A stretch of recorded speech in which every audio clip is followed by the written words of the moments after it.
Tous les mercredis, nous avons études bibliques à 19 heures. Tous les dimanches en présentiel, nous avons école du dimanche pour tous nos enfants de 3 ans à 12 ans. Tous les troisièmes vendredis du mois, nous avons Femmes au cœur de la mission. Exceptionnellement, le mois prochain, la rencontre sera le 22 avril, soit le 4e vendredi du mois.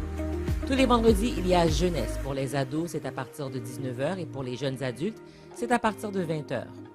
Tous les premiers samedis du mois, il y a Girls Tribe à 17 heures et Sisterhood à 19 heures. Tous les premiers et troisièmes samedis du mois, il y a Groupe des hommes. La prochaine rencontre est le 5 avril. Tous les dimanches, nous avons notre culte d'adoration à partir de 10 heures en présentiel. S'il était possible de vous joindre à nous en présentiel, vous pouvez participer en ligne sur YouTube. Nous aurons notre assemblée annuelle samedi le 26 mars à 19 heures. L'assemblée se tiendra en présentiel. S'il est impossible de vous joindre à nous, nous vous enverrons un lien sur Zoom. Il y a une belle opportunité d'évangélisation avec l'Association des fermiers chrétiens du Canada. Ils cherchent des bénévoles bilingues pour participer au Salon de la femme le 9 et 10 avril 2022. Pour vous inscrire, c'est www.afcc.info. Notre prochain ressourcement spirituel sera du lundi 11 avril au jeudi 14 avril 2022. Pour les dîmes et les offrandes, nous le faisons par virement Interac. L'adresse est trésorerie@emebo.org et le mot de passe est emebo84 en minuscule. Nous souhaitons un joyeux anniversaire à tous ceux qui célèbrent un anniversaire de naissance, de mariage, de conversion cette semaine. Si vous nous visitez pour la première, deuxième ou troisième fois, nous vous souhaitons la bienvenue parmi nous. N'hésitez pas de nous contacter si vous avez des questions ou un besoin. Il nous fera plaisir de discuter avec vous en vous souhaitant un bon culte. Bonne année. Mes frères et sœurs en Jésus-Christ, que la paix et la grâce de notre Seigneur et Sauveur soient avec vous tous. Que la paix de notre Seigneur et Sauveur Jésus-Christ soit avec vous tous. Amen. Nous sommes venus adorer Jéhovah Jireh, nom qui signifie « Éternel, il pourvoira ». Ce nom est crucial pour nous, ses enfants. Il nous assure que notre Père céleste voit nos besoins et qu'il est capable d'y pourvoir. Ainsi, lorsque nous sommes dans le besoin, pourquoi ne pas l'appeler par son nom, Jéhovah Jireh, Dieu, notre pourvoyeur, notre source. Il pourvoira à tous nos besoins selon sa richesse, avec la gloire en Jésus-Christ. Pouvons-nous lire dans Philippiens 4, verset 19. Et dans Genèse 22, les versets 7 à 14, nous retrouvons une histoire qui nous témoigne de la grandeur de Dieu. Je lis pour vous. Alors Isaac, parlant à Abraham, son père, dit, « Mon père » et il répondit, « Me voici, mon fils. » Isaac reprit, « Voici le feu et le bois. Mais où est l'agneau pour l'holocauste » Abraham répondit, « Mon fils, Dieu se pourvoira lui-même de l'agneau pour l'holocauste. » Et ils marchèrent tous deux ensemble. Lorsqu'ils furent arrivés au lieu que Dieu lui avait dit, Abraham y leva un autel et rangea le bois. Il lia son fils Isaac et le mit sur l'autel, par-dessus le bois. Puis Abraham étendit la main et prit le couteau pour égorger son fils. Alors l'ange de l'Éternel l'appela des cieux et dit, « Abraham, Abraham !» Et il répondit, « Me voici. » L'ange dit, « N'avance pas ta main sur l'enfant et ne lui fais rien, car je sais maintenant que tu crains Dieu et que tu ne vas pas refuser ton fils, ton unique. » Abraham leva les yeux et vit derrière lui un bélier retenu dans un buisson par les cornes. Et Abraham alla prendre le bélier et l'offrit en holocauste à la place de son fils. Abraham donna à ce lieu le nom de Jéhovah Jireh. C'est pourquoi l'on dit aujourd'hui, à la montagne de l'Éternel, il sera pourvu. Quel Dieu extraordinaire nous servons, mes frères et sœurs. Sa grâce est suffisante pour nous. Mes bien-aimés, nous allons invoquer Jéhovah Jireh, le Dieu qui pourvoit à tous nos besoins. Il est là, présent parmi nous. Adorons-le.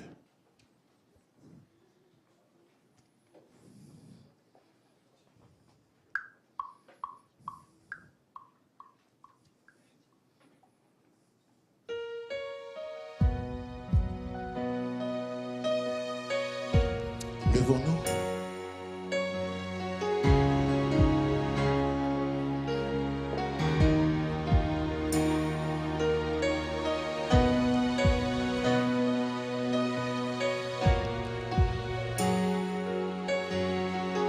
S'il a fait quelque chose pour toi, dis, tu es là. Tu es là, présent parmi nous. Je t'adore, je t'adore. Tu es là, agissant parmi nous. Je t'adore. Dis-le encore, tu es là. Tu es là, présent parmi nous. Je t'adore, Je t'adore. je t'adore. Tu es là, agissant parmi nous. Je t'adore, je t'adore. Tu ferais un chemin. Tu fais un chemin, au Père des miracles, tu sais tes promesses, lumière dans les ténèbres, mon Dieu, voilà qui tu es. Tu fais un chemin, au Père des miracles, tu sais tes promesses, lumière dans les ténèbres, mon Dieu, voilà qui tu es. Dis de tout ton cœur, tu es là. Tu es là, Transformant nos vies. transformant nos vies. Je t'adore. Je t'adore, Yes. je t'adore. Tu es là. Tu es là, tu restaures les cœurs brisés. Je t'adore, Je t'adore. je t'adore. Si tu ferais un chemin, Tu fais un chemin, au Père des miracles, tu sais tes promesses, lumière dans les ténèbres, mon Dieu, voilà qui tu es. Tu fais un chemin, au Père des miracles, tu sais tes promesses, lumière dans les ténèbres, mon Dieu, voilà qui tu es. voilà qui tu es. Voilà qui tu es. Voilà qui tu es. Voilà. Voilà qui tu es. Voilà qui tu es. Voilà. Voilà qui tu es. Voilà qui tu es. Voilà qui tu es. Voilà qui tu es.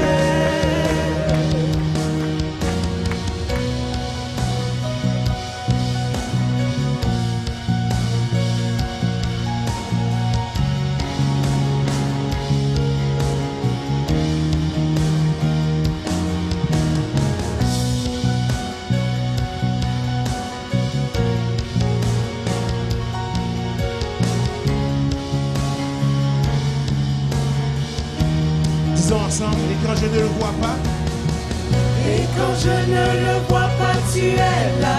Et quand je ne le sens pas, tu es là. Tu agiras encore. Tu agiras encore. Et quand je ne le vois pas, tu es là. Et quand je ne le sens pas, tu es là. Tu agiras encore. Tu agiras, Juste l'assemblée, juste tu l'assemblée. agiras encore. Et quand je- Et quand je ne le vois pas, tu es là. Et quand je ne le sens pas, tu es là. si tu le crois, chante de tout ton cœur. Dis-le encore. Et quand je ne le vois pas, tu es là. Et quand je ne le sens pas, tu es là. Tu agiras encore. Tu agiras encore.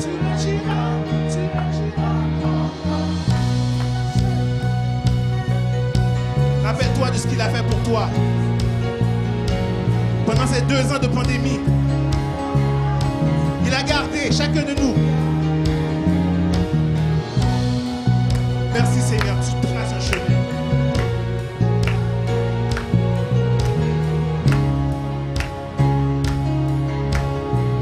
Disons encore une fois, tu ferais un chemin.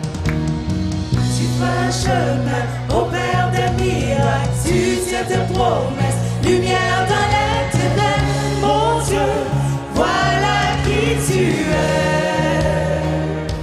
Tu ferais un chemin. Tu ferais un chemin au Père des miracles. Tu tiens tes promesses, lumière dans les ténèbres. Mon Dieu, voilà qui tu es. Voilà qui tu es. Voilà qui tu es. Voilà qui tu es. C'est toi que nous adorons. Voilà qui tu es. Voilà. Voilà qui tu es.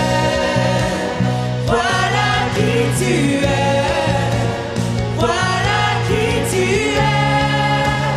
Voilà qui tu es. Dernière fois, tu ferais un chemin. Tu ferais un chemin au Père des miracles. Tu tiens tes promesses, lumière dans les ténèbres. Mon Dieu, voilà qui tu es. Juste l'assemblée. Prêt? Tu ferais un chemin au Père des miracles. Tu tiens tes promesses, lumière dans les ténèbres. Mon Dieu, voilà qui tu es. Alléluia. C'est ce qu'il est, c'est ce qu'il est. Il est celui qui est présent.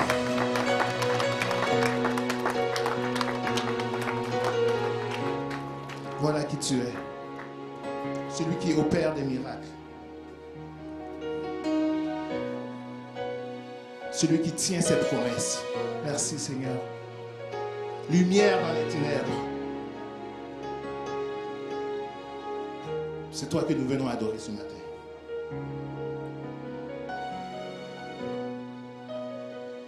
Agrée l'adoration de ton peuple.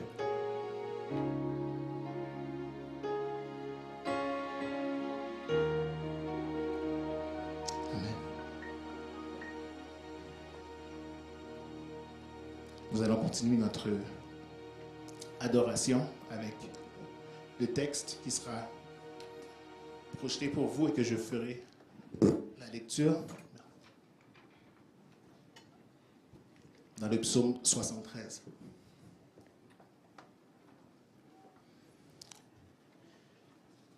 Oui, Dieu est bon pour Israël, pour ceux qui ont le cœur pur. Toutefois, mon pied allait fléchir, mes pas étaient sur le point de glisser, car je portais envie aux insensés. Et voyant le bonheur des méchants, rien ne les tourmente jusqu'à leur mort. Et leur corps est chargé d'embonpoint. Ils n'ont aucune part aux souffrances humaines. Ils ne sont point frappés comme le reste des hommes. Aussi, l'orgueil leur sert de collier. La violence est le vêtement qui les enveloppe. L'iniquité sort de leurs entrailles. Les pensées de leur cœur se font jour. Ils raillent et parlent méchamment d'opprimés. Ils profèrent des discours hautains. Ils élèvent leur bouche jusqu'aux cieux, et leur langue se promène sur la terre. Voilà pourquoi son peuple se tourne de leur côté. Il avale l'eau abondamment. Et il dit, comment Dieu saurait-il? Comment le Très-Haut connaîtrait-il? Ainsi sont les méchants, toujours heureux. Ils accroissent leur richesse. C'est donc en vain que j'ai purifié mon cœur et que j'ai lavé mes mains dans l'innocence. Chaque jour, je suis frappé. Tous les matins, mon châtiment est là. Si je disais, je veux parler avec eux. Excusez-moi, ouais. Voici, je trahirai la race de tes enfants. Quand j'ai réfléchi là-dessus pour m'éclairer, la difficulté fut grande à mes yeux, jusqu'à ce que j'ai pénétré dans les sanctuaires de Dieu et que j'ai pris garde au sort final des méchants. Oui, tu les places sur des voies glissantes. Tu les fais tomber et les mets en ruine. Et quoi? En un instant, les voilà détruits. Ils sont enlevés, exterminés par une fin soudaine, comme un songe au réveil. Seigneur, à ton réveil, tu repousses leurs images. Lorsque mon cœur s'aigrissait, lorsque mon cœur s'aigrissait et que je me sentais percé dans les entrailles, j'étais stupide et sans intelligence. J'étais à ton égard comme des bêtes. Cependant, je suis toujours avec toi. Tu m'as saisi la main droite. Tu me conduiras par ton conseil. Puis tu me recevras dans la gloire. Quel aurais-je au ciel que toi? Et sur la terre, je ne prends plaisir qu'en toi. Ma chair et mon cœur peuvent se consumer. Dieu sera toujours le rocher de mon cœur et mon partage. Car voici ceux qui s'éloignent de toi périssent. Tu réduis au silence tous ceux qui te sont infidèles. Pour moi, m'approcher de Dieu, c'est mon bien. Je place mon refuge dans le Seigneur, l'Éternel, afin de raconter toutes tes œuvres. Amen.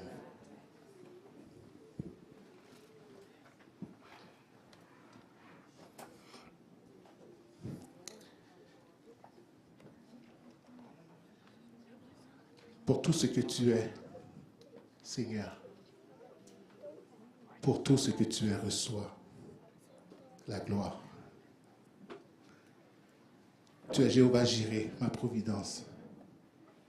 Jéhovah Nissi, tu règnes victorieux. Jéhovah Shalom, prince de paix. Jéhovah Rapha, notre Dieu guérisseur. Jéhovah Shammah, mon Dieu avec moi. Jéhovah Sabaoth, le grand libérateur.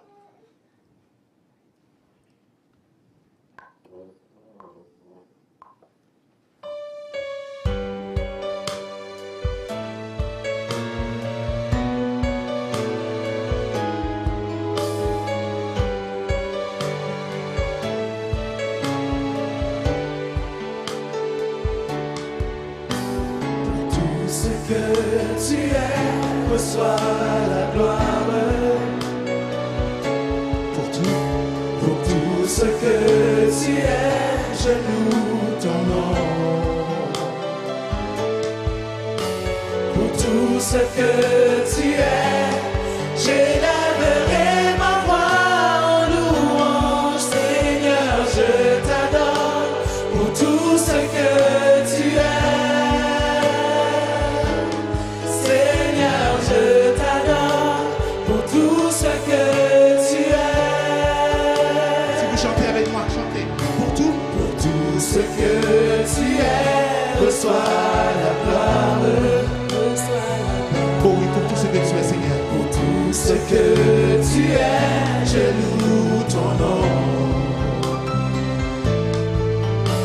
Pour tout ce que tu es, j'élèverai ma voix en louange. Seigneur, je t'adore. Pour tout ce que tu es, Seigneur, je t'adore. Pour tout ce que tu es. Encore une fois, pour tout ce que tu es, pour tout ce que tu es. Pour tout ce que tu es, reçois la gloire. Pour tout ce que tu es, je loue ton nom. Yes. Pour tout ce que tu es. Pour tout ce que tu es, j'élèverai ma voix en louange. Seigneur, je t'adore. Pour tout ce que tu es, Seigneur, je t'adore. Pour tout ce que tu es, Jéhovah Jireh, Ma providence. ma providence. Jéhovah Nissi,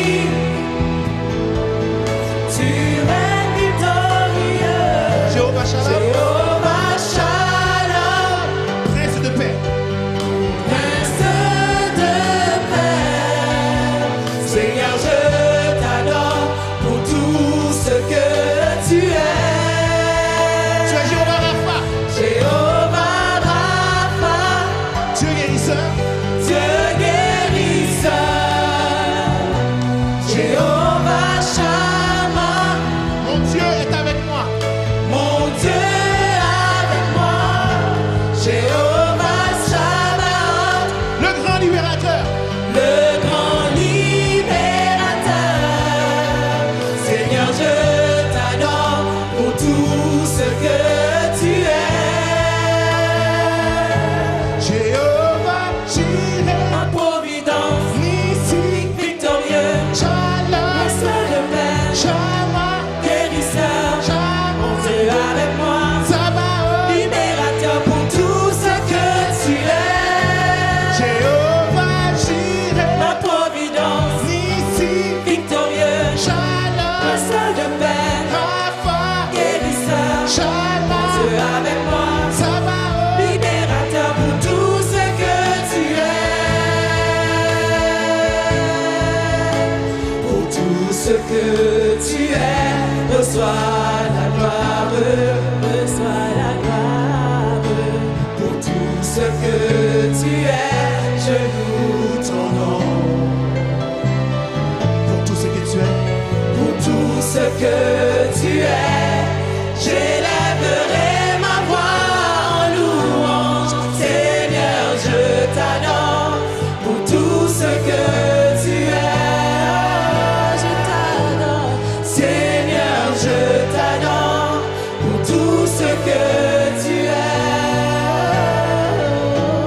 Seigneur, je t'adore pour tout ce que tu es.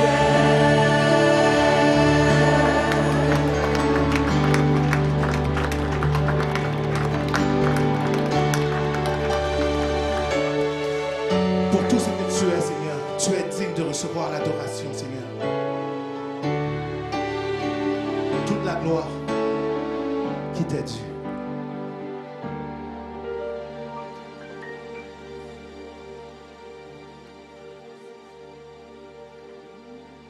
J'irai, le Dieu qui pourvoit à tous nos besoins. C'est celui que nous voulons élever ce matin. Le prochain chant est peut-être un chant qui n'est pas connu, mais portez attention aux paroles et embarquez avec nous dès que vous vous sentez prêt à chanter avec nous ce chant. Le chant dit « J'irai, je n'ai que toi. En toutes circonstances, je serai comblé. Car tu es j'irai et je n'ai que toi. »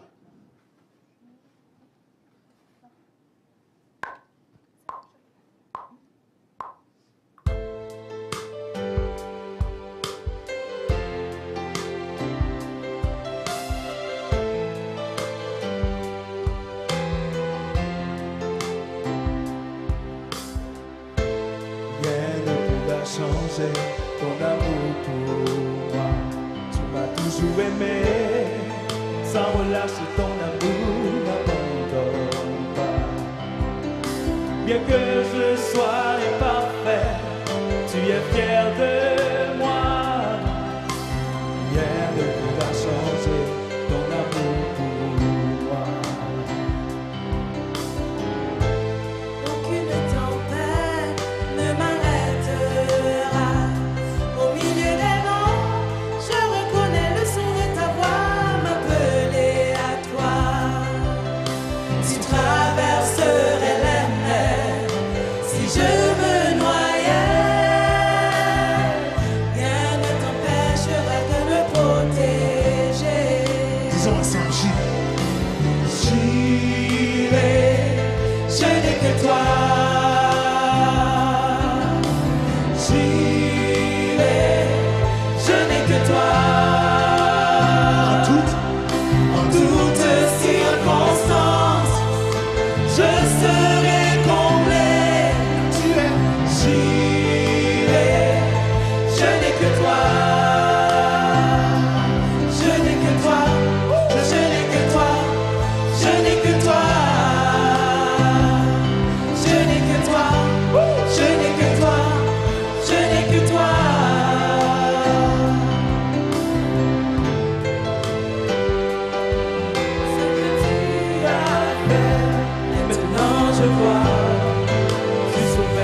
tu es. Alors je sais qui je suis. Je sais que tu m'aimes. Je sais que tu m'aimes plus que je ne l'imagine. Je n'ai que toi. Dis-le, si tu sais qu'il t'aime, dis je sais. Je sais que tu m'aimes et que tu m'as choisi. Je sais que tu es. Alors je sais qui je suis. Je sais que tu m'aimes plus que je ne l'imagine. Je n'ai que toi. Je n'ai que toi. Dis-le encore, je n'ai que toi. Je n'ai que toi. Encore. Je n'ai que toi.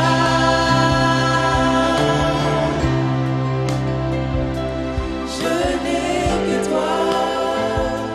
Je n'ai que toi. Je n'ai que toi. Il n'y a que toi. Il n'y a que toi. Il n'y a que toi. J'irai, j'irai. Je n'ai que toi. Dieu pourvoyeur, j'irai. J'irai. Je n'ai que toi. En toutes circonstances, je serai comblé. Tu es. J'irai. Je n'ai que toi.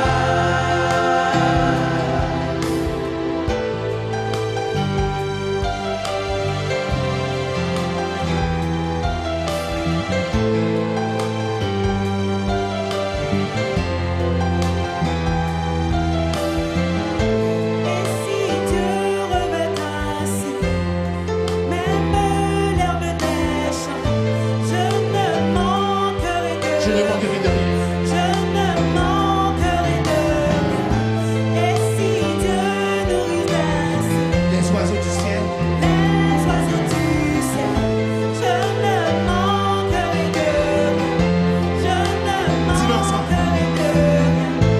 Et si Dieu revêt ainsi même l'herbe des champs, je ne manquerai de rien. Je ne manquerai de rien.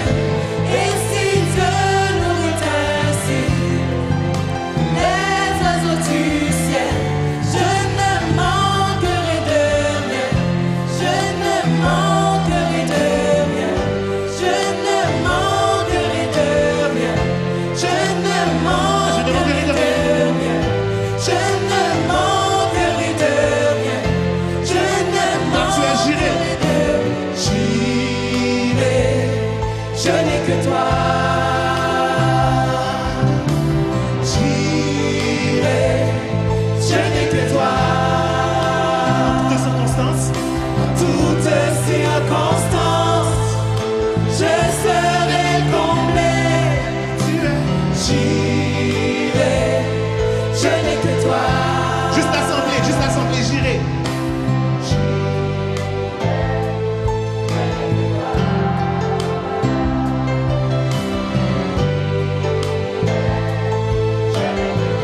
Et en toutes circonstances. Toutes circonstances, je serai comblé. Tu es. J'irai. Je n'ai que toi.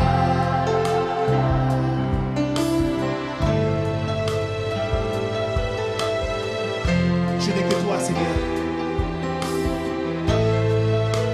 Toi qui prends soin des arbres.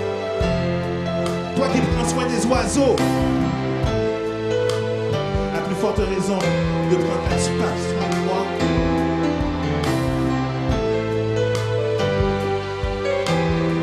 Dernière fois, j'irai. J'irai. Je n'ai que toi. J'irai. Je n'ai que toi. En toutes circonstances, je serai comblé. J'irai.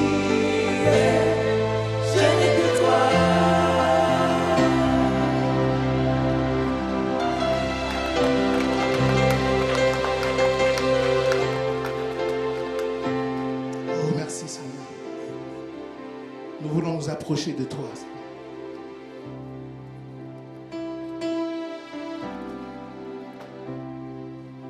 Car tu es la source de vie.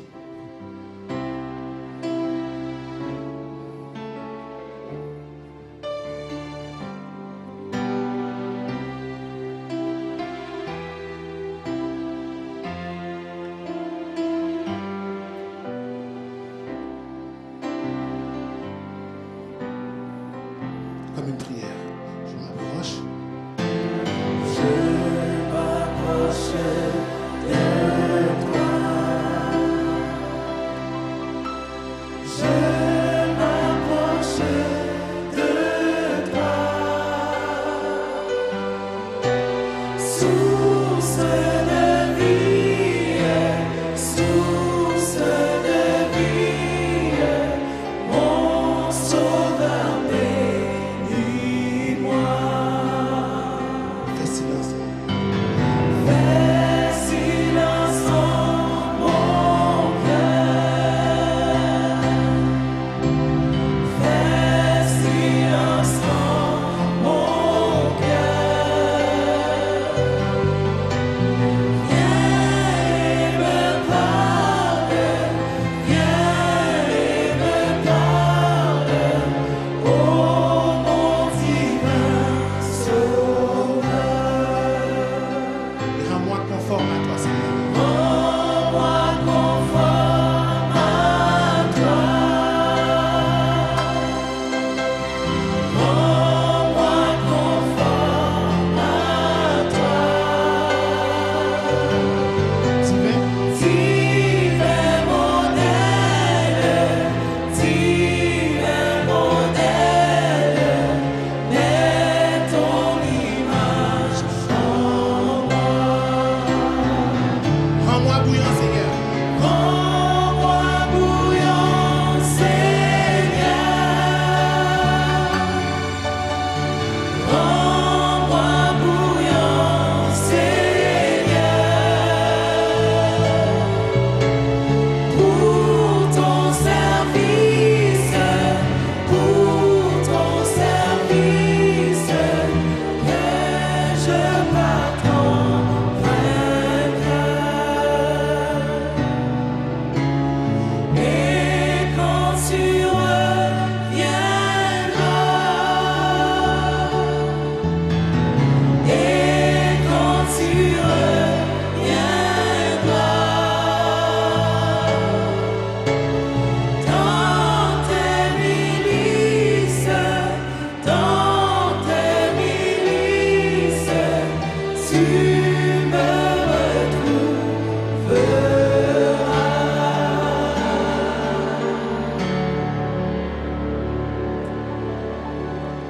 Prie ton Dieu ce matin. Demande-lui de te rendre bouillant pour son service. Demande-lui de te rendre conforme à lui, car il est notre divin modèle.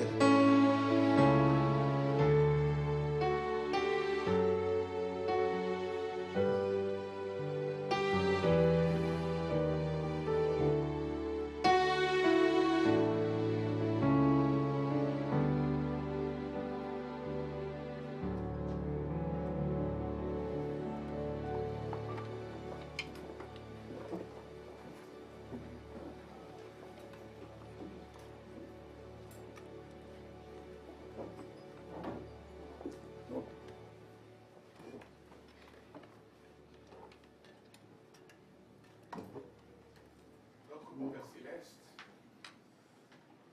Dieu Trinitaire, Père, Fils et Saint-Esprit, Trois le Dieu éternel, tu n'as pas de commencement, tu n'as pas de fin. Tu es ce Dieu fidèle, un Dieu qui tient tes promesses. Tu es ce Dieu bon, miséricordieux et compatissant, dont les bontés se renouvellent chaque jour. Tu es ce Dieu gracieux,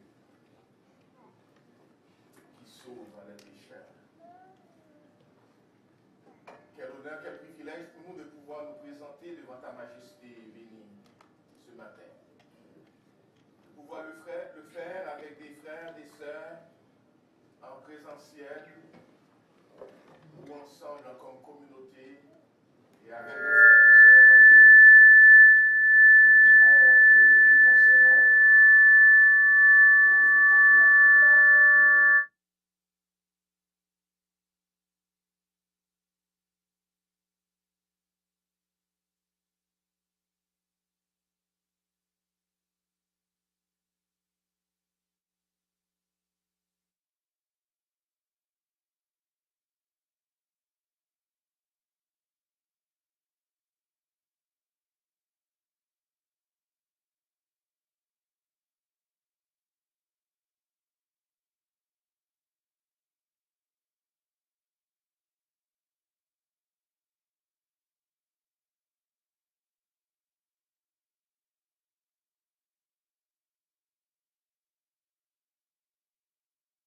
Ce partenaire, tu es le Dieu créateur, le Dieu qui mérite l'adoration, le respect, la révérence.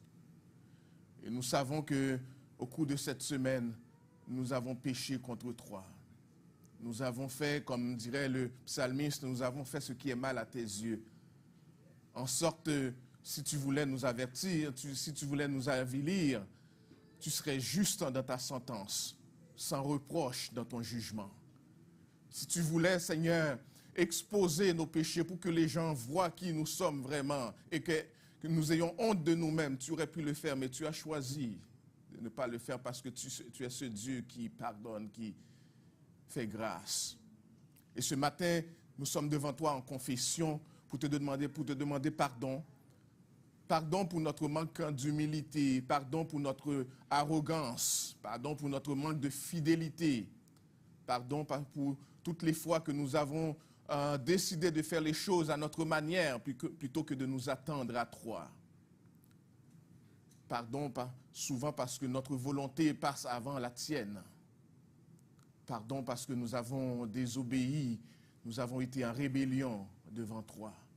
Nous te demandons pardon pour nous personnellement, nous te demandons pardon pour la communauté des Mébo, nous te demandons pardon pour l'Église chrétienne au Canada, à Gatineau, au Québec.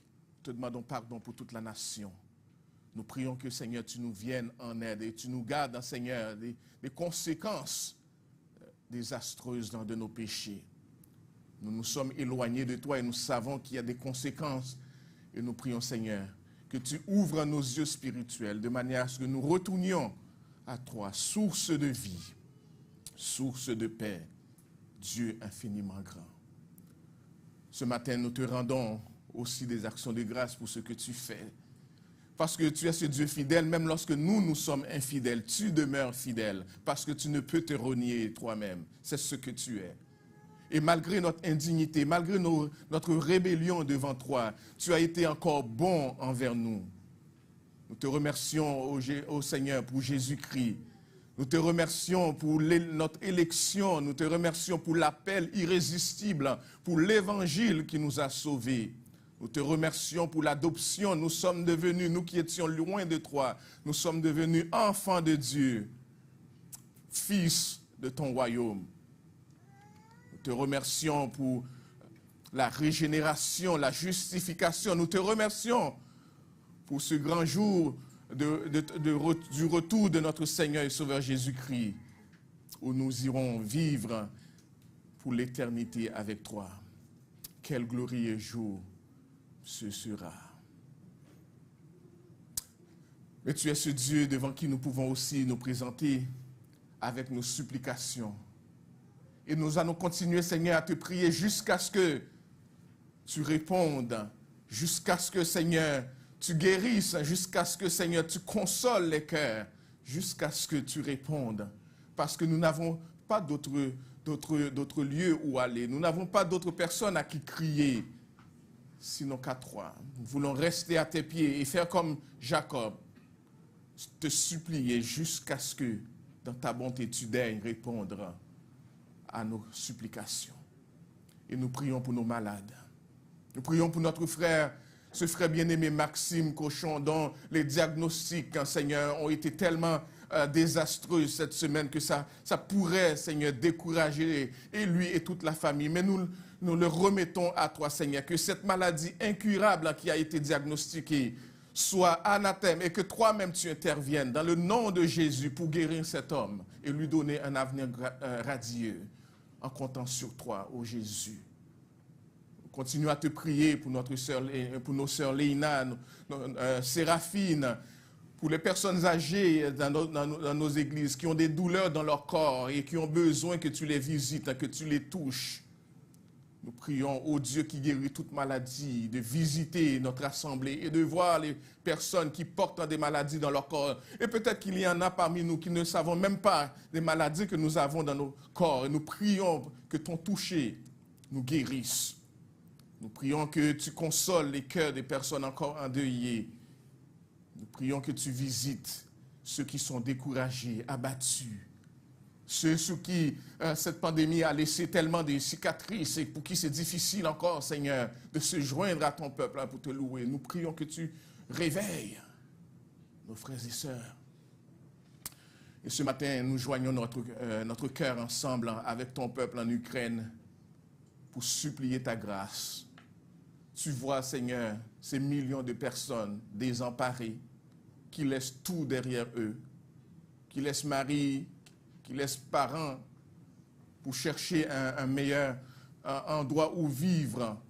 Ces gens, Seigneur, qui voient, Seigneur, tous leurs biens disparaître. Et heureusement, tu nous apprends à ne pas compter, Seigneur, sur nos biens et n'a compter que sur toi. Nous prions que là où ils sont, Seigneur, que tu les visites. Nous prions que tu envoies la paix. Nous prions que tu touches les cœurs des autorités de ce monde pour reconnaître que c'est toi qui es Dieu, que les hommes t'entendent, t'écoutent te parler. Et nous prions, Seigneur, que toi, Jésus-Christ, le Prince de paix, que tu envoies la paix en Ukraine. Que ces personnes qui entendent, Seigneur, chaque jour des bombes vont frapper leur maison, frapper, Seigneur, leur lieu de rencontre, leur institution. Nous prions que tu dises un mot. Seulement toi peux dire un mot. Seulement toi peux calmer les hommes. Et comme Nebuchadnezzar, Seigneur, qui se croyait grand et que tu as rappelé à l'ordre, je sais que tu peux rappeler encore des hommes à l'ordre. Et nous prions que tu le fasses. Ce matin, oui Père, nous t'élevons toutes les catégories de notre Église. Nos personnes âgées, nos couples, nos familles qui ont besoin de toi. Tu connais les besoins de ton Église. Nous prions, Seigneur, pour les rénovations à faire dans ce lieu, que tu pourvoies. Et que, Seigneur, nous voyons aussi, Seigneur, ta main à l'œuvre dans cette Église. Bénis de manière particulière nos enfants, nos poupons.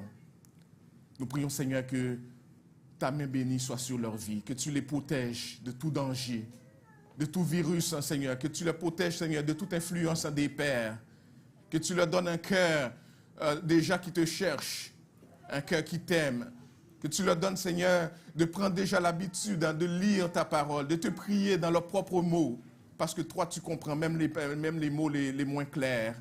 Tu connais les secrets de nos pensées. Touche nos enfants. Visite, Seigneur, ceux qui ont des problèmes particuliers à l'école. Ouvre leur intelligence et donne-leur, Seigneur, de te connaître, de faire déjà la différence dans ce monde, à la gloire de ton Saint-Nom. Daigne, ô Jésus, bénir notre Église. Accueille les dîmes et les offrandes que nous allons t'apporter tout au cours de cette semaine et qu'elles servent à l'avancement de ton royaume ici-bas. Seigneur Jésus, merveilleux Sauveur, Seigneur de toutes les nations, Fils de Dieu, Fils de l'homme, à toi la gloire et l'honneur, la louange et l'adoration, aujourd'hui et pour l'éternité. Amen et Amen. Merci. Donc, c'est une joie pour nous aujourd'hui d'accueillir deux nouveaux membres parmi nous. Je vais les inviter à avancer alors qu'on va les accueillir officiellement parmi nous. J'invite notre sœur Natacha et notre sœur Lourdes à venir.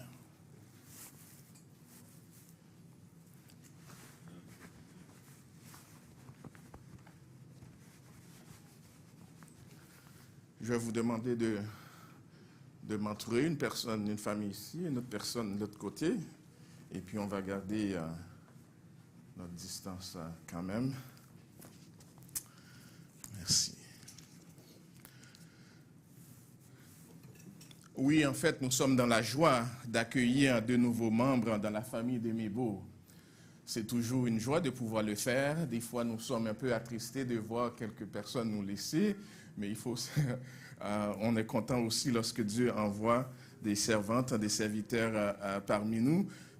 Il s'agit de nos sœurs Lourdes Thomas Jean-Brice, ici à ma gauche, et Natacha Flérival à ma droite. Vous savez, chers amis, selon le modèle de notre Église, le modèle d'organisation de notre Église, le statut de membre, on peut l'obtenir à 3 manières. Et nous prenons toujours le temps de l'expliquer parce que c'est important pour vous que vous le sachiez. Il y a 3 manières de devenir membre dans notre Église. On peut le devenir par le baptême au sein de notre Église même. Donc les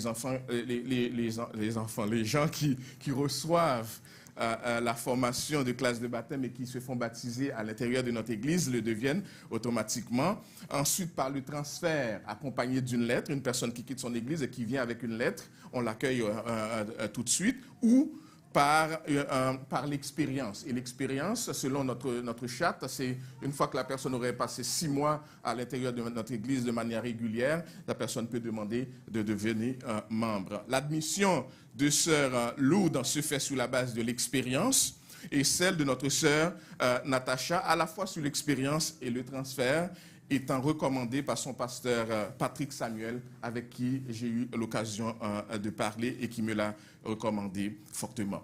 Nos 2 sœurs persévèrent avec nous depuis plusieurs mois. Nous les voyons participer aux différentes activités de l'Église. Nous les voyons à l'étude biblique, au culte de dimanche, dans les temps de prière et de jeûne. Et nous avons été encouragés à les rencontrer, à discuter avec eux et à apprécier déjà leur engagement au sein de l'Église. Nos sœurs ont accueilli Jésus-Christ comme leur Sauveur et Seigneur et ont reçu le baptême par immersion déjà. Elles ont librement choisi de devenir membres et ont suivi le cours d'affiliation que j'ai eu le privilège de leur donner à cet effet.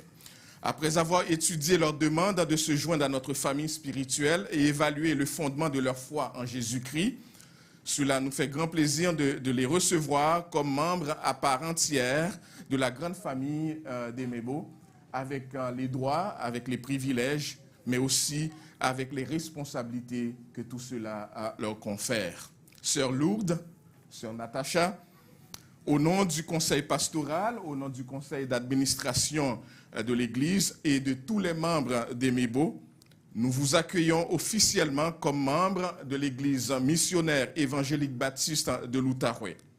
Bienvenue.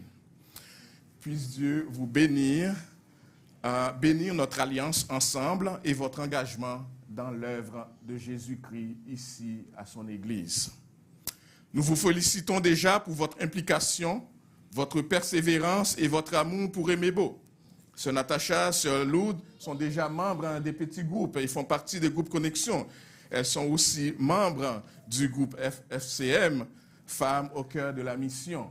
Et nous prions que vous continuez votre engagement au sein de cette Église. Cette Église devient aujourd'hui la vôtre, comme elle est la mienne, comme elle est la celle de n'importe quel membre ici. Que le Seigneur vous bénisse abondamment. Mais avant de recevoir la main, comme nous le faisons généralement, et c'est ça l'engagement que nous allons prendre, si je pouvais aussi l'avoir affiché, sinon, ce n'est pas grave, je peux lire ici.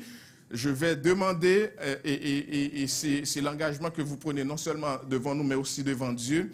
Et lorsque je lirai ces engagements, si vous êtes d'accord avec cela, on va confirmer tout simplement notre alliance. Si vous n'êtes pas d'accord, j'aurais parlé pour rien pendant tout ce temps-là, mais je suis sûr que vous l'avez déjà écouté, je suis sûr que vous partagerez les termes de cette alliance. Voici les mots d'engagement. Je protégerai l'unité de mon Église en agissant dans l'amour envers mes frères et sœurs, en refusant les commérages, en suivant les leaders que Dieu a établis pour me conduire. Je partagerai la responsabilité de l'Église locale en priant seul et en famille pour sa croissance, en invitant les gens qui ne vont à aucune église à venir à mon église, en accueillant chaleureusement les personnes qui nous visitent. Je servirai le ministère de mon église en découvrant mes dons et mes talents, en me laissant équiper pour servir à côté de mes pasteurs et anciens, en développant un cœur de serviteur. Je supporterai le témoignage de mon Église en participant au service fidèlement, en vivant une vie sainte et pieuse, en donnant régulièrement et généreusement. Est-ce que vous êtes d'accord avec cela? Oui. Amen, merci. En passant ces engagements, je dois le préciser, on parle avec des chrétiens, des gens qui se sont déjà engagés avec le Seigneur Jésus. Ces choses, c'est des choses que nous, comme Église, on veut garder comme façon de faire. Ce n'est pas à cause de cette alliance que ces gens recevront quoi que ce soit, mais c'est important pour nous de vous engager parce que être membre d'une Église locale, ce n'est pas venir participer dans un restaurant où on a fini de se nourrir et puis on laisse tout et puis on donne un petit pourboire et puis on s'en va. C'est important de savoir qu'on fait partie d'une famille et lorsqu'on fait partie d'une famille, chacun a son rôle, chacun a ses responsabilités, chacun a son devoir. Et on veut donner cette compréhension pour que l'Église de Jésus-Christ marche ensemble comme une famille et qu'on ait déjà une idée de ce qu'on va vivre pour l'éternité céleste. Que le Seigneur vous bénisse. Je vais demander aux anciens qui sont présents et aux diacres qui sont présents de venir en avant et donner on va encore donner le coude, on ne va pas encore donner la main étant donné la situation sanitaire, mais je vais demander à l'Église de se lever, je vais dire un court mot de prière pour accueillir ces gens, ensuite on pourra leur donner le coude d'association. Notre Seigneur, notre Dieu, ton Église t'appartient et c'est toi qui envoies les membres avec les dons et les talents que tu leur donnes déjà et nous prions que Sœur Lourdes, Sœur Natacha, soient accueillis dans cette famille comme étant membres à part entière.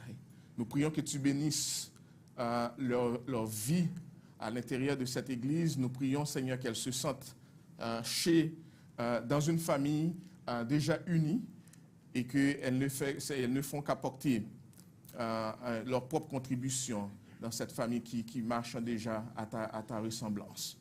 Nous prions que tu bénisses chaque membre de leur famille et que, Seigneur, les enfants que tu leur donnes soient bénis et arriveront un jour à prendre leur propre décision aussi, de marcher avec toi et de faire partie de cette belle famille que tu nous donnes. Bénis cette alliance que tu nous appelles à vivre ensemble. Bénis chaque membre des Mibo et que nous vivions pour ta gloire et pour ta gloire seule.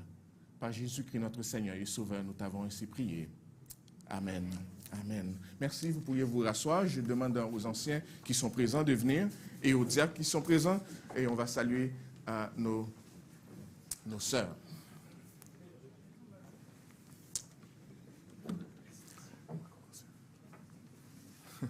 On va commencer à partir d'ici, sœur.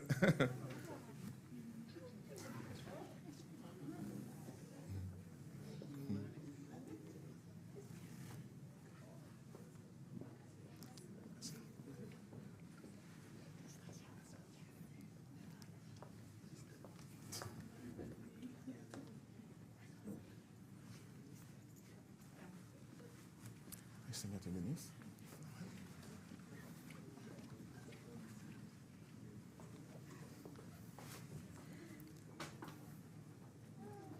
Que le Seigneur te bénisse. Bienvenue. Content de t'accueillir.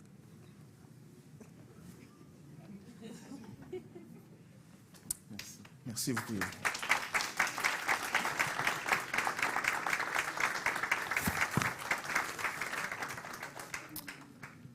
Je vais vous inviter maintenant à disposer votre cœur pour entendre le message de la parole de Dieu avec notre frère Jean Fanol.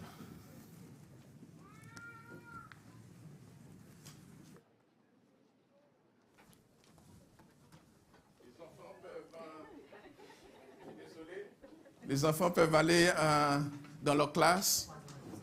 Les enfants de 3 à 12 ans. vos classes vous attendent en haut avec les moniteurs et monitrices. Que le Seigneur vous bénisse abondamment. Que la paix et la grâce de Dieu soient avec vous. Nous sommes contents d'être ici ce matin encore pour continuer à adorer notre grand Dieu.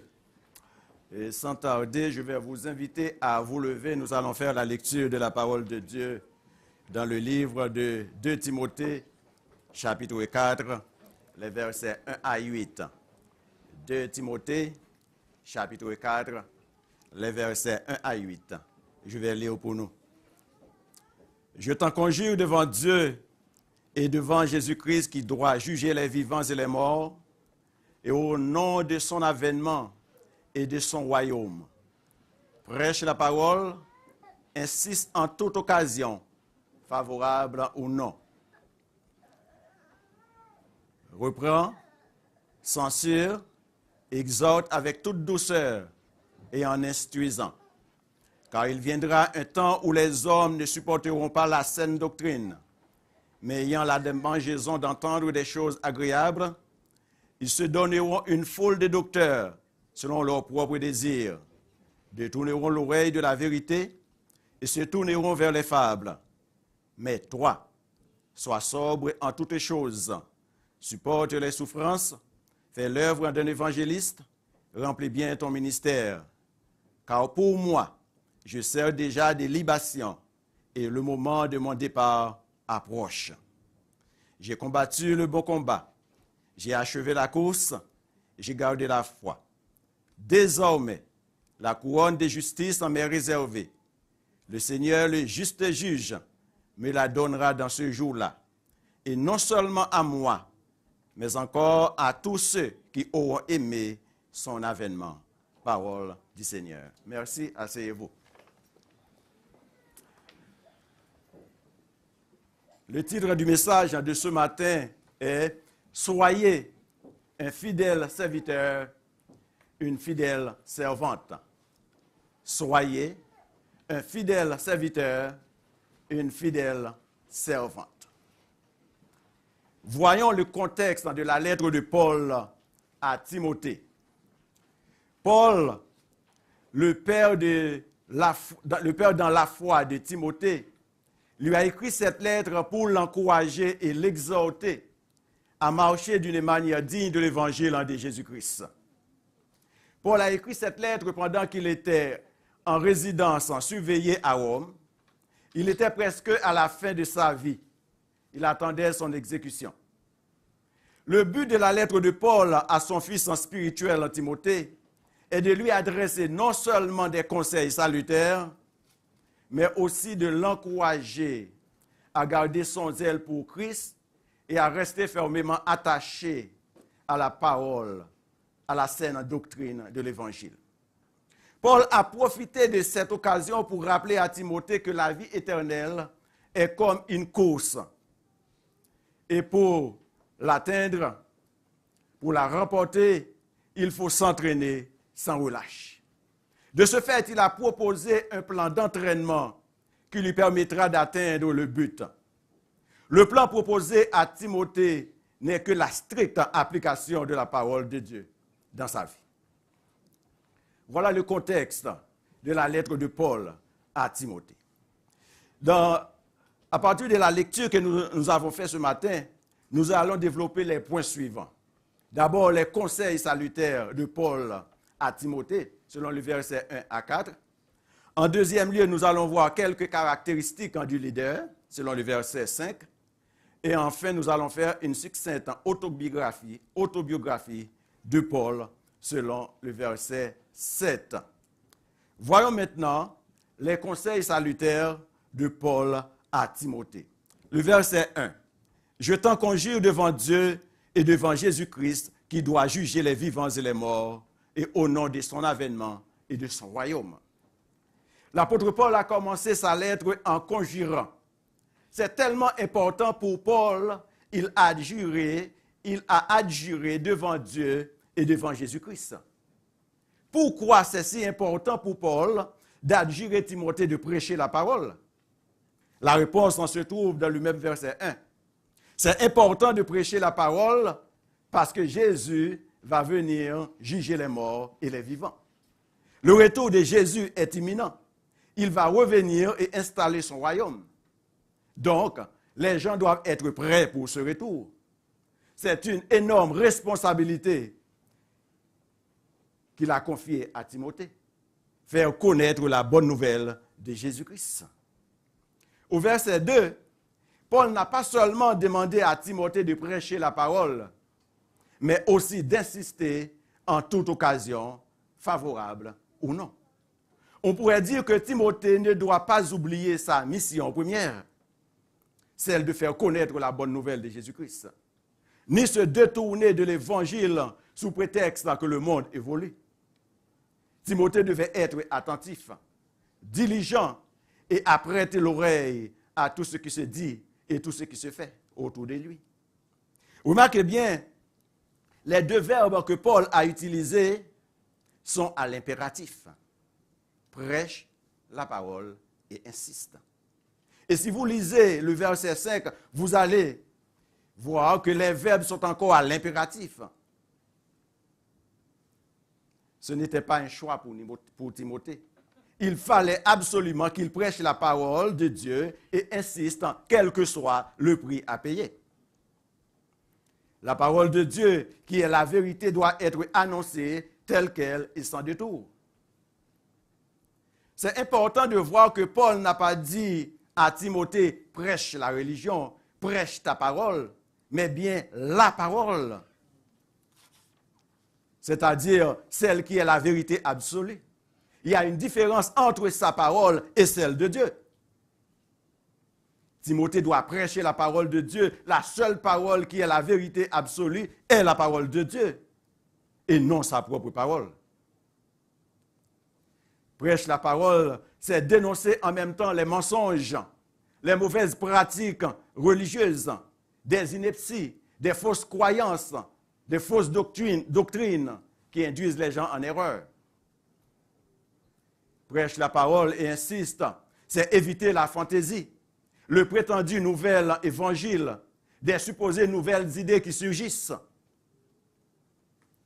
C'est aussi se méfier de faux prédicateurs, de faux prophètes, de faux pasteurs qui font semblant d'offrir une sorte de collaboration pour porter les gens à s'écarter de l'évangile qui sauve. Prêche la parole, c'est prêcher la vérité, c'est s'accrocher à la vérité, à l'enseignement de la parole de Dieu. Frères et sœurs, ces recommandations sont aussi importantes pour nous aujourd'hui. Nous ne devons pas nous laisser absorber par les mauvais désirs qui retiennent à nos pensées captives. Nous vivons dans un monde de divertissement. Ce qui a été impossible et incroyable à entendre est devenu normal. Des choses qu'on n'oserait pas parler sont devenues des sujets de passion. Il y a même un amour, une attirance pour les choses abominables. En tant que serviteurs fidèles, ces choses ne doivent pas détourner notre attention. Nous devons continuer à prêcher la bonne nouvelle du salut. Troisièmement, toujours selon le verset 2, non seulement Paul a demandé à Timothée de prêcher et d'insister, il lui a aussi demandé dans le même verset 2 de reprendre, censurer et exhorter avec toute douceur et en instruisant. C'est bien dit avec douceur, tout en instruisant. Paul n'a pas dit à Timothée de détruire, d'insulter, de calomnier, d'affronter ceux qui ont des idées ou des intentions contraires, ni d'abandonner ceux qui s'écartent du vrai chemin, ni cajoler ceux qui commettent le péché et l'iniquité, ni prendre les armes contre ceux qui font de mauvaises propagandes dans de faux évangiles, mais de les enseigner et de les ramener dans le droit chemin avec douceur. Je ne vais pas ce matin rester sur le mot douceur, parce que pasteur Arsène avait déjà prêché comment on doit être doux et humble à la manière de Jésus. Rappelons-nous seulement qu'il avait dit que la douceur est un autre mot pour effacement de soi.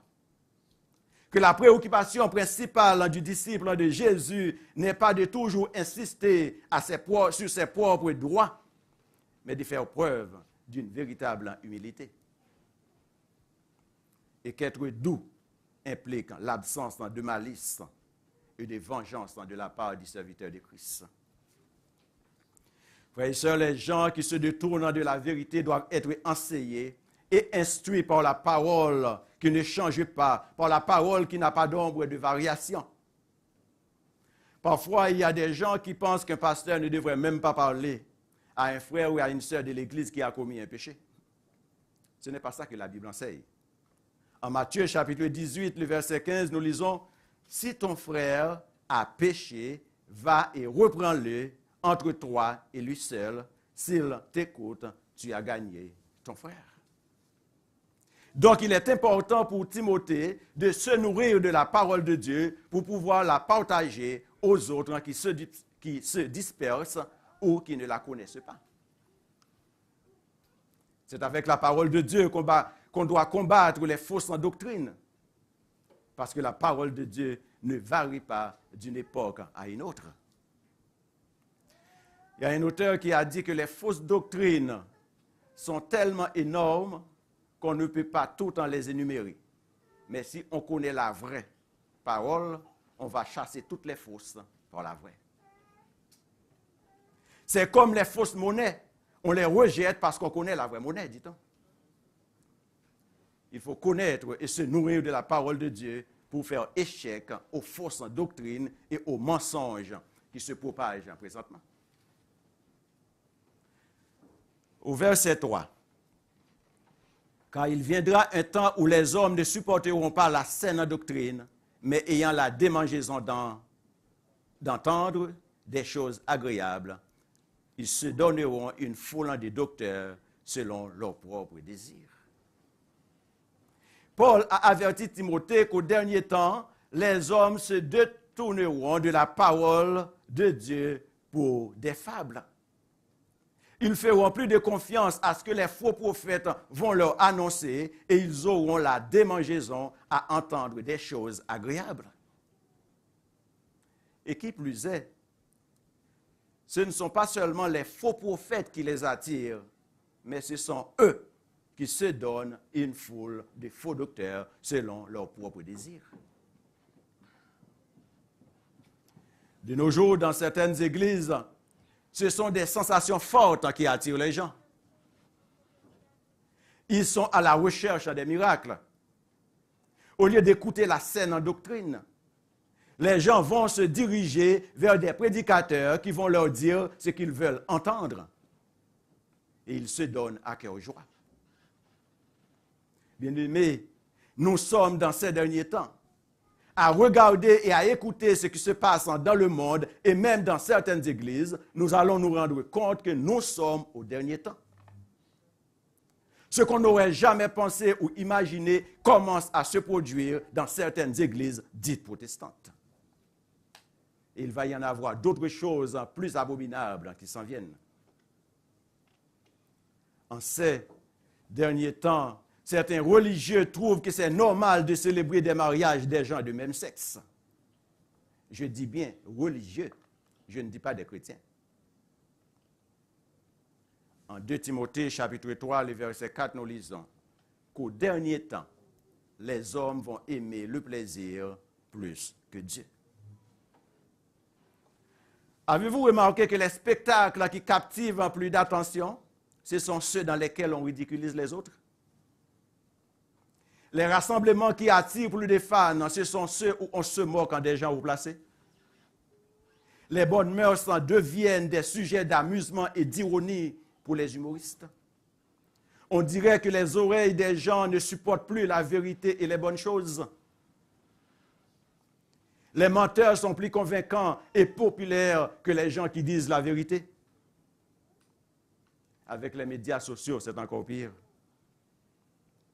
Les chansons que les jeunes écoutent le plus, ce sont celles qui banalisent dans les bonnes mœurs et la sexualité.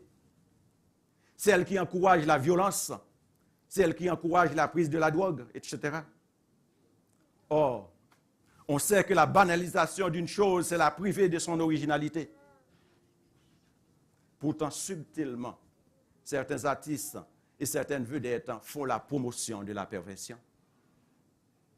Donc il est important, il est de notre responsabilité de reprendre ceux qui sont égarés du vrai chemin. Ceux qui se laissent entraîner par de fausses doctrines. Ceux qui sont découragés et qui sont prêts à abandonner la foi. La pandémie, les situations désagréables, etc. ne doivent pas nous empêcher de prêcher la parole. C'est en ces temps difficiles qu'en tant que serviteur et servante de Jésus-Christ, que Paul exhorte Timothée de prêcher la saine doctrine de la parole de Dieu. Ce n'est pas le moment seulement de jouir de cette parole sans penser à ceux qui périssent. Ne soyons pas égoïstes. Dieu veut que nous annoncions cette bonne nouvelle à tout homme. Voyons maintenant le deuxième point, quelques caractéristiques du serviteur fidèle. Le verset 5. Mais toi, sois sobre en toutes choses, supporte les souffrances, fais l'œuvre d'un évangéliste, remplis bien ton ministère. L'apôtre Paul demande à Timothée d'avoir 4 qualités essentielles en tant que serviteur de l'Éternel. Timothée doit être sobre. C'est-à-dire, il doit être modéré, calme, non passionné. C'est en étant sobre qu'il pourra être en mesure de veiller et de rester aux aguets pour ne pas tomber dans le piège de l'ennemi, le diable. Sa sobriété va lui permettre de se concentrer et ses pensées vont s'attacher à l'Éternel. En fait, Paul invite Timothée à être sobre en toutes choses. Pour avoir cette sobriété, il faut qu'il y ait toujours la présence de Dieu dans tout ce qu'il fait. Cette présence divine doit être partout et en tout temps, quelles que soient les circonstances. Mon frère, ma sœur, en tant que serviteur, servante de Jésus-Christ, nous devons faire la différence là où Dieu nous place et dans quelle que soit la position que nous occupons. Si nous ne sommes pas capables d'être sel et lumière de Jésus-Christ là où nous sommes présentement, il est préférable de démissionner. Rappelez-vous les paroles de Jésus dans le sermon sur la montagne, en Matthieu chapitre 5, le verset 29. Si ton œil droit est pour toi une occasion de chute, arrache-le et jette-le loin de toi. Car il est avantageux pour toi qu'un seul de tes membres périsse et que ton corps entier ne soit pas jeté dans la géhenne. Le chrétien est invité à prendre des mesures sévères de manière à prioriser et garder sa foi intacte en Jésus-Christ. Cela veut dire qu'il y a peut-être des positions que nous devrions refuser d'occuper si nous ne sommes pas capables de rester sobres. Pour ne pas être intoxiqué par les produits du péché, il faut être sobre. Le monde est corrompu. Le monde est dépravé. Seuls les chrétiens qui sont sobres peuvent résister à son influence. Alors, soyons sobres.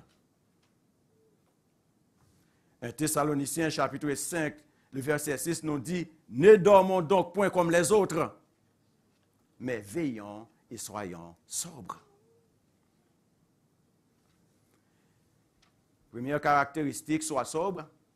Deuxième caractéristique, supporte la souffrance. Paul veut dire à Timothée que souffrir pour la gloire de Dieu et la cause de l'Évangile est une bonne cause, bonne chose.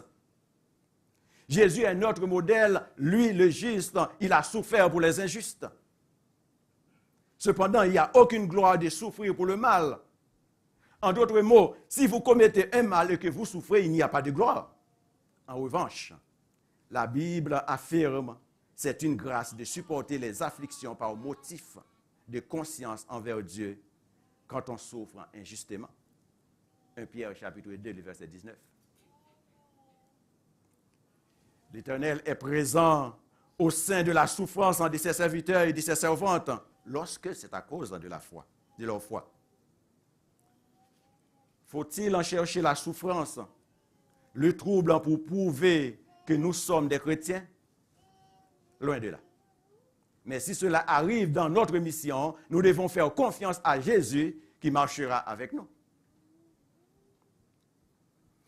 Paul n'a pas compromis l'évangile devant les épreuves et les difficultés pour éviter la souffrance. Il n'a pas échangé son évangile pour être libre. Ce qui m'amène à vous dire ce matin, si on se moque de vous à cause de Christ dans votre milieu de travail, et partout où vous passez, ou du moins du fait que vous êtes différent pour le Seigneur, alors réjouissez-vous. Vous êtes en train d'accomplir l'œuvre de Christ. D'ailleurs, nous ne sommes pas chrétiens pour ne pas avoir des épreuves, ni pour être exempts de persécution. Nous le sommes pour poursuivre l'œuvre de Christ. Amen. Sois sobre. Sois sobre. Supporte la souffrance.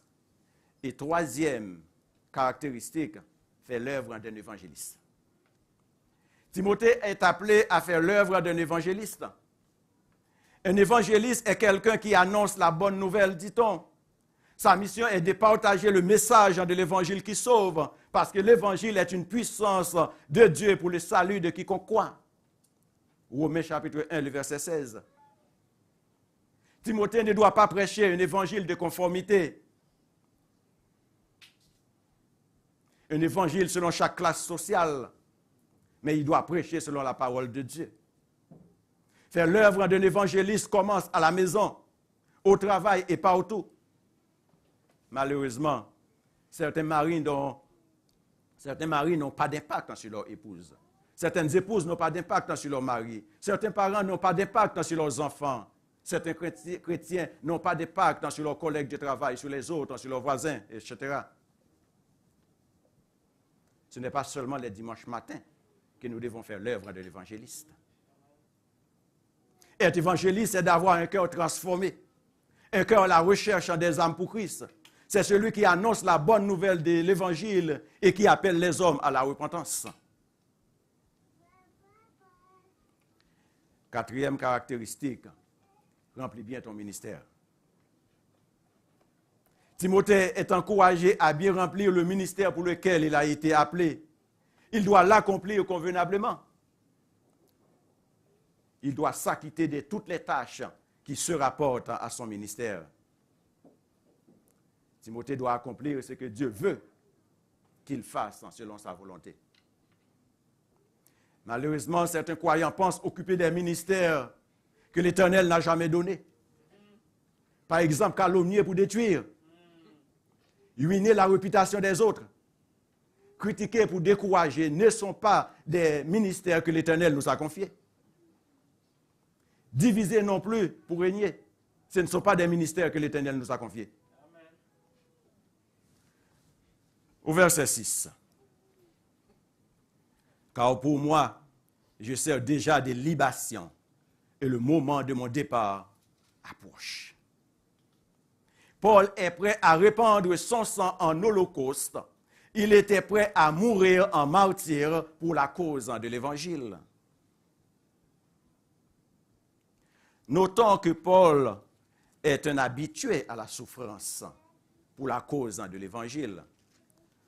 En 2 Corinthiens chapitre 11, le verset 24 à 26, il a expliqué certaines de ses souffrances dans le service pour le Seigneur.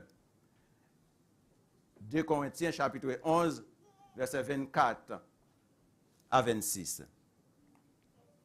5 fois j'ai reçu des Juifs en 40 coups moins 1. 3 fois j'ai été battu de verge. 1 fois j'ai été lapidé. 3 fois j'ai fait naufrage. J'ai passé 1 jour et 1 nuit dans l'abîme. Fréquemment en voyage, j'ai été en péril sur les fleuves, en péril de la part des brigands, en péril de la part de ceux de ma nation, en péril de la part des païens, en péril dans les villes, en péril dans les déserts, en péril sur la mer, en péril parmi les frères. Pardon, parmi les faux frères, je m'excuse. Malgré les souffrances et les peines, ce père spirituel n'a jamais abandonné la foi. Annoncer l'évangile pour Paul est un devoir, une nécessité. Tel doit être le cas pour nous. La pandémie, la cherté de la vie, ne doit pas nous emmener à mettre l'évangile en mode pause. Nous devons annoncer l'évangile, quelles que soient les circonstances. Dans la santé comme dans la maladie, dans la tristesse comme dans la joie, dans les bons comme dans les mauvais temps.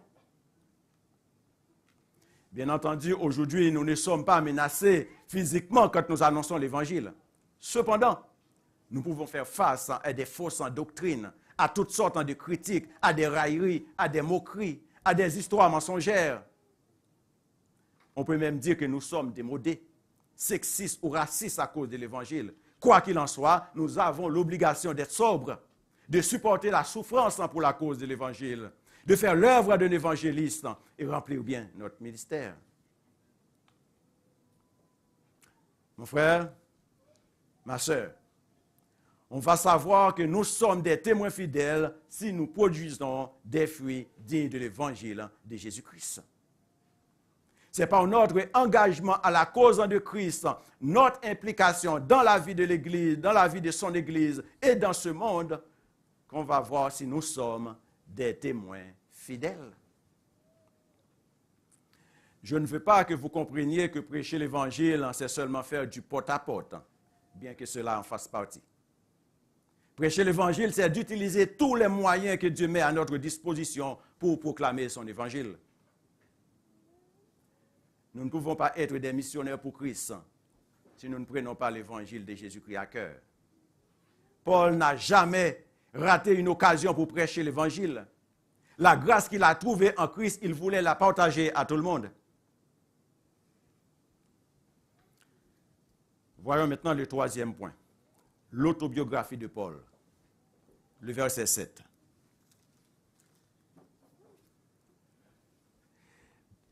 Dans sa lettre d'encouragement à Timothée, Paul a ainsi résumé sa propre autobiographie en 3 termes. Avoir combattu le bon combat, avoir achevé la course et avoir gardé la foi. Avoir combattu le bon combat pour Paul, c'est démontrer que c'est par la foi en Christ qu'il aura la victoire finale. Le combat de Paul était de recevoir la couronne incorruptible de Dieu. 1 Corinthiens chapitre 9, le verset 25. Pour combattre le bon combat, il faut des objectifs et prendre des dispositions pour les atteindre. L'objectif ultime de Paul était de suivre Christ. Eh bien, il a accompli pleinement son service. Même lorsqu'il a subi toutes sortes de persécutions, il n'a jamais abandonné. Il a combattu le bon combat. Paul est parti sans regret du fait qu'il a crucifié la chair en lui pour porter la croix de Jésus. Paul n'a pas vécu longtemps. On a même dit qu'il est mort vers l'âge de 62 ans. Il est mort jeune.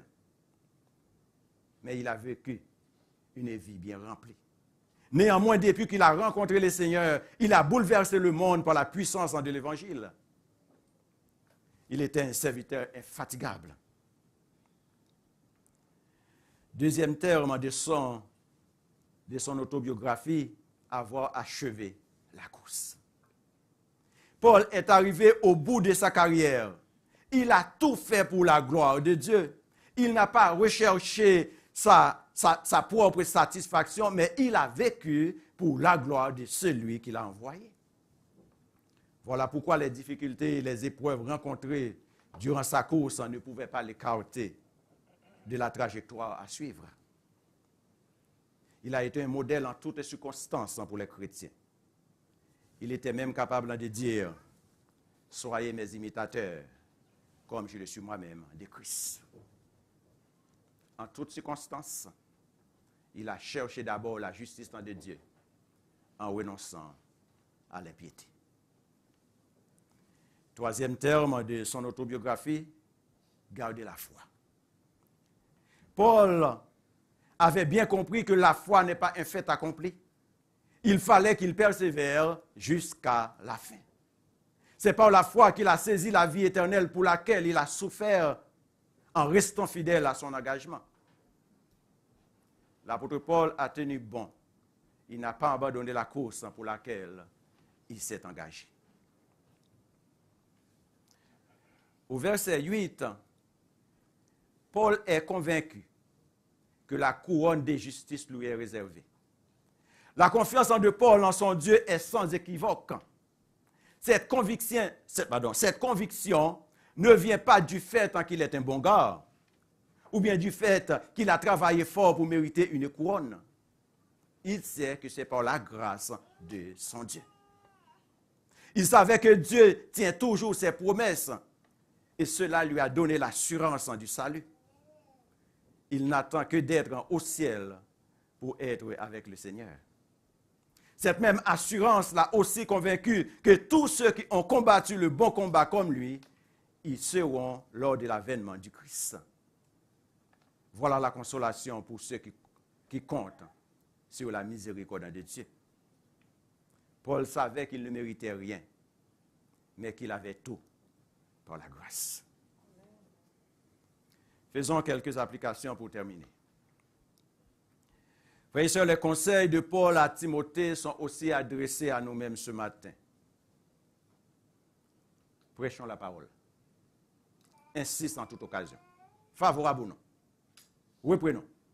Censurons. Exhortons avec douceur et en instruisant. Même lorsque nous devrions aller en guerre, que ce soit en temps de pandémie ou non, il faut évangéliser. Nous sommes une église missionnaire. Soyons en mission pour Christ. Il est de la responsabilité de chacun d'entre nous de poser la question. Qu'est-ce qui nous caractérise en tant que servante ou serviteur fidèle? Si un de vos collègues se présente ici ce matin, ne serait-il pas étonné de savoir que vous êtes chrétien? Tout simplement parce que vous ne reflétez pas l'image de Christ en dehors de l'Église? Je repose la question. Si un de vos collègues se présente ici ce matin, ne serait-il pas étonné de savoir que vous êtes un chrétien? Tout simplement, vous ne reflétez pas l'image de Christ en dehors de l'Église. La parole de Dieu nous invite à être sobres et à être prêts à supporter la souffrance et l'humiliation pour la cause de l'Évangile. Si nous savons que nous allons mourir bientôt, comment résumerions-nous notre vie chrétienne? Si quelqu'un devait écrire notre biographie, qu'est-ce qu'il écrirait? Ou bien si nous devions écrire notre propre autobiographie, qu'est-ce qu'on y trouverait? Aurons-nous laissé des traces qui justifient que nous avons fait quelque chose dans la mission qui nous a été confiée? Réfléchissons un peu. Pour terminer, je vais vous inviter en ce moment à vous présenter devant le tribunal de votre conscience. Et je vais vous poser quelques questions suivantes. En tant que missionnaire, est-ce que vous êtes en train de faire ce qui est agréable, bon et parfait en ce siècle présent? Est-ce que vous êtes en train de faire ce qui est agréable, bon et parfait en ce siècle présent? C'est quand la dernière fois que vous avez présenté la parole de Dieu à quelqu'un? Paul a bouleversé le monde. Mais vous, comment avez-vous bouleversé votre maison? Comment avez-vous bouleversé votre famille? Comment avez-vous bouleversé votre quartier? Alors que je vais vous poser une dernière question, je vais demander à l'équipe de louanges de se préparer pour venir nous présenter le dernier chant. Mes frères, mes sœurs, qu'est-ce qu'on trouverait dans votre biographie à votre départ pour l'éternité? Qu'est-ce qu'on trouverait dans votre biographie à votre départ pour l'éternité? Que le Seigneur nous soit en aide.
je suis à toi jusqu'au bout.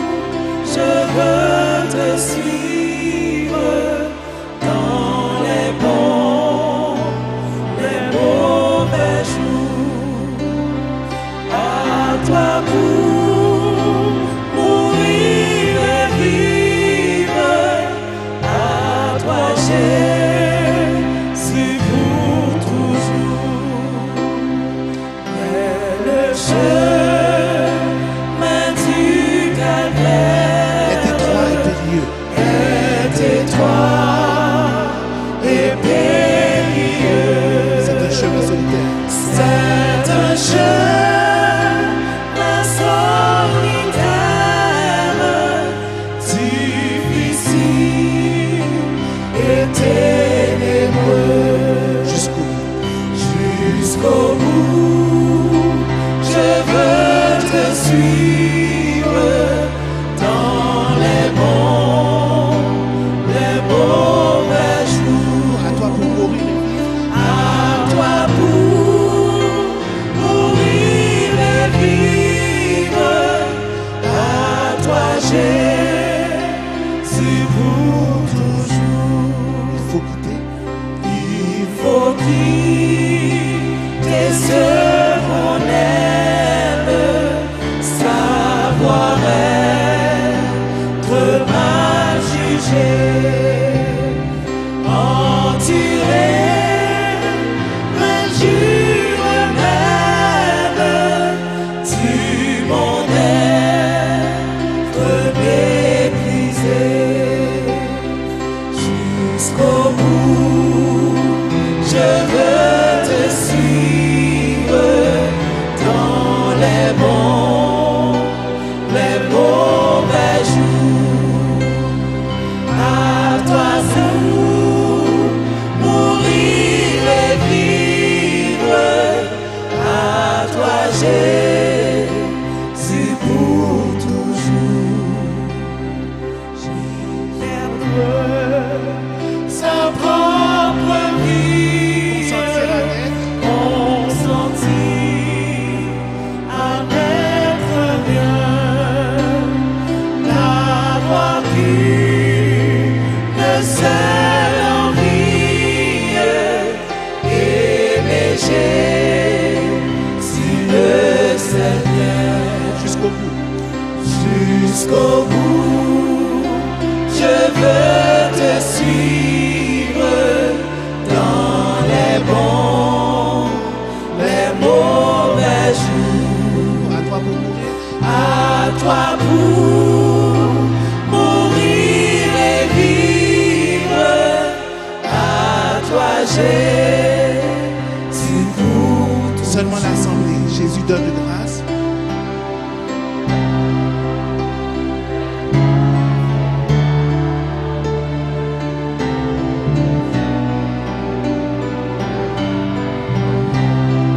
Avec lui.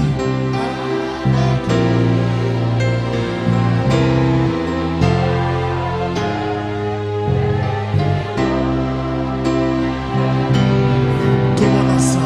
Jusqu'au bout.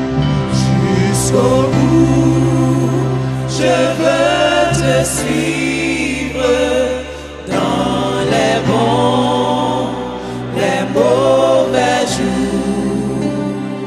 À toi pour mourir et vivre. À toi Jésus pour toujours.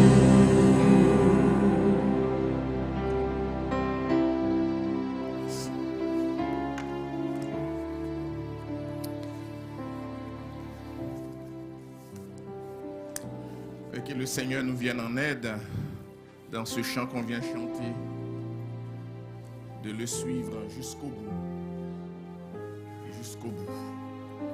Et juste avant de prononcer les paroles de bénédiction et vous laisser partir, j'aimerais ça vous partager une bonne nouvelle, je dirais. Une bonne nouvelle pour moi, bonne nouvelle pour vous. Vous savez que depuis quelques années, surtout pour ceux qui sont proches de moi, vous savez que j'ai travaillé sur un ouvrage que j'étais en train d'écrire depuis quelques années déjà. J'ai le plaisir, la joie de vous annoncer que à partir de la semaine prochaine, mon premier livre sortira officiellement.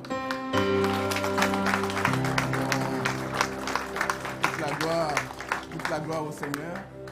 Voici le titre du livre, La superstition au regard de la science et de l'enseignement biblique. Donc ça va sortir et à partir de la semaine prochaine, on aura des copies. Je vous invite non seulement à l'acheter, je sais que vous allez l'acheter, mais à le lire parce que c'est le contenu qui importe le plus. Donc la superstition au regard de la science et de l'enseignement biblique qui sortira officiellement la semaine prochaine, Dieu voulant. On vous gardera informé certainement. Prononçons les paroles de bénédiction.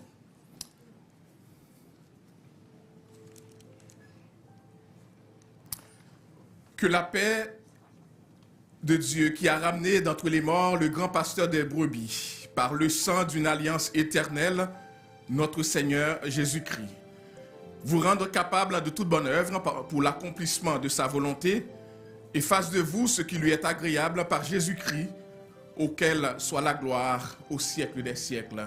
Amen. Allez dans la paix du Seigneur. Que Dieu vous bénisse abondamment. Amen.